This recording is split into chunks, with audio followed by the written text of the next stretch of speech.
Dear students, in this module, we'll be talking about the classification of bryophytes, which are referred to as the amphibians of plant kingdom. The bryophytes are basically of two types classified as liverworts and mosses. Firstly, talking about the liverworts, that is the class Hepaticopsida. The liverworts, they grow in moist, shady habitats like the bank of the stream or the marshy areas in deep woods. Their plant body is thyroid, which indicates that it cannot be differentiated into roots, stems, and leaves. Though rhizoids, the setae, and the frond, that is leaf-like structures, are present. But liverworts in evolution came earlier to the mosses, and therefore they have got the characteristics much more similar to the thallophytans. Example, Marchingia. The thallus is dorsiventral and that is pressed to the substrate. The reproduction in case of liverworts. Firstly, talking about the asexual mode of reproduction. It takes place by fragmentation, where on maturation, the thalli it divides or fragments to produce the two daughter bryophytes. Also, asexual reproduction can take place by gemma, which are the green multicellular buds that develop in the receptacles referred to as gemma cups. The gemma, they are detached from the parent body and germinate to form new individuals. In case of sexual reproduction in liverworts, the male sex organ, that is the antheridia, and the female sex organ, that is the archegonia, will produce antherozoids and egg respectively. We can see the production of sperm over here, and the eggs produced from the female gametophyte, which will fuse so as to form the zygote. The zygote which is produced is diploid in nature, and it will give this diploid zygote develops into embryo, and it will give rise to the sporophyte. As can be seen in the diagrammatic representation, that after fusion of the sperm with the egg, it results in the formation of embryo. Now this diploid embryo gives rise to the sporophyte. Sporophyte consists of or is differentiated into foot, setae, and capsule. Foot, the ploidy is diploid, it provides anchorage. The function of setae, it is a stalk-like structure which is meant for conduction of water and minerals, whereas capsule, it is 2N and has got the following parts, that is operculum, peristome, theca, and calyptra.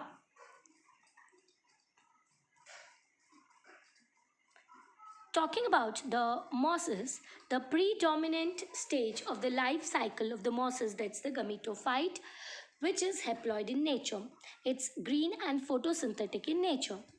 It will give rise, it basically consists of two stages, that is the protonema and the leafy stage. We can see that the protonema, the ploidy, is N, and it is developing from the spores which are haploid in nature. Now, this secondary protonema will give rise to the leafy stage. The leafy stage basically consists of the upright slender axis, which consists of the spirally arranged leaves. Basically, they've got the multicellular and branched hair-like structures, which are referred to as rhizoid. Thus, the spore gives rise to protonema. Protonema gives rise to the leafy stage, which results in the formation of the haploid gametophyte. Talking about the mosses. In case of mosses, the reproduction could take place by vegetative method. That could be by production of fragments, that is fragmentation, or by budding, wherein a small notch is produced on the side of the parent plant, which on maturity gets detached and gives rise to a new individual. Sexual reproduction, it takes place by the sex organs. The antheridia, that's the male reproductive structure, and archegonia, that's the female reproductive structure. After fertilization takes place between the egg and the sperm, there is formation of zygote. Zygote will then develop into the sporophyte. So we can see that the development of zygote, it takes place into the sporophyte, which is diploid in nature. The sporophyte, here in case of mosses it is more elaborate because mosses are more well developed than liverworts. Basically, the sporophyte comprises of food seta and capsule. The capsular part bears the spores, and spores, they are formed after undergoing meiosis. Therefore, diploidy is N. Some examples of mosses are Funaria, where the gametophyte and sporophytic phase are clearly depicted in the diagrammatic representation, Sphagnum, and Polytrichum.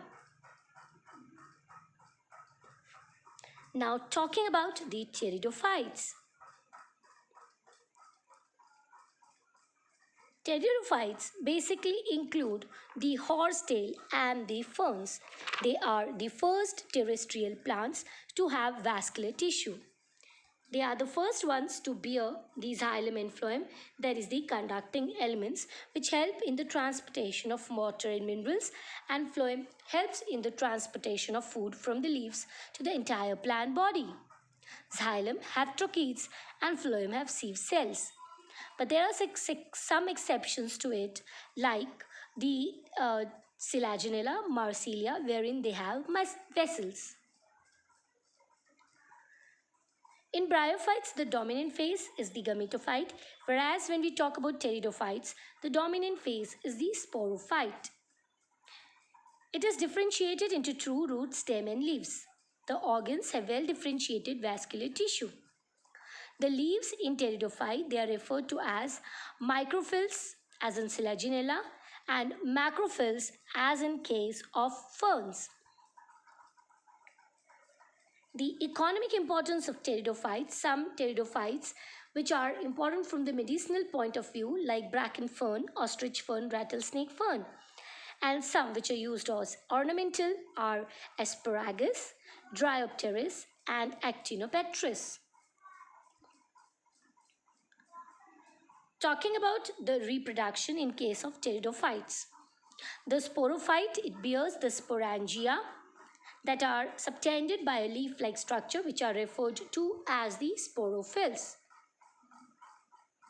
So here are the sporophylls which are going to bear the sporangium that bears the spores. It could be either the megaspores or the microspores. In some cases, we can see that the sporophylls, they'll form compact structure which are referred to as the strobili or cone, as in case of Selaginella and Equisetum. So strobilus is clearly observable in case of Equisetum and Selaginella. In case of pteridophytes, the reproduction, sporangia, it will produce the spores, and these spores, they are haploid in nature. They undergo meiosis. The spore mother cell will give rise to spores after it has undergone the process of meiosis. The spore germinate and they give rise to multicellular photosynthetic thalloid gametophyte, which is the prothallus. The prothallus, it requires cool conditions for growth. The prothallus, it bears, as can be seen in the diagram, the fern prothallus, it will bear the male and the female sex organs, which are referred to as the antheridia and the archegonia. So in the diagrammatic representation, we can see the apical notch.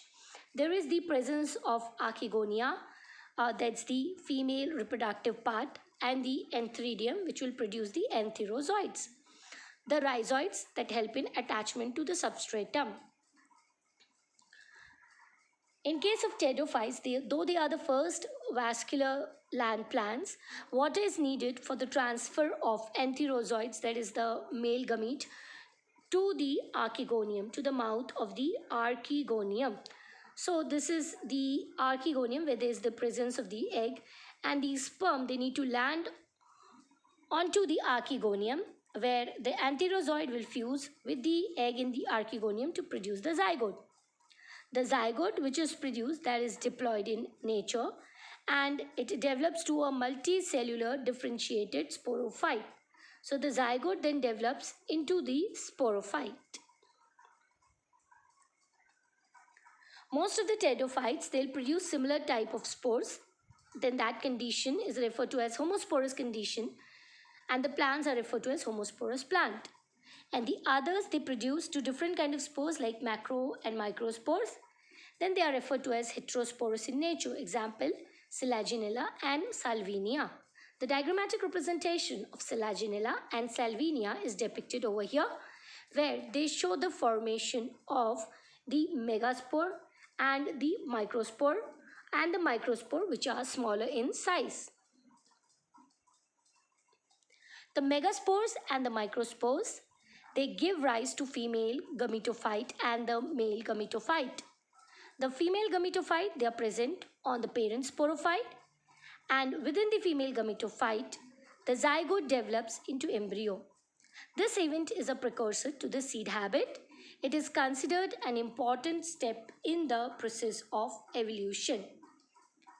In this module, we had basically talked about the classification of bryophytes and the pteridophytes in detail. Hopefully, you must have garnered all the concepts thoroughly. Thank you.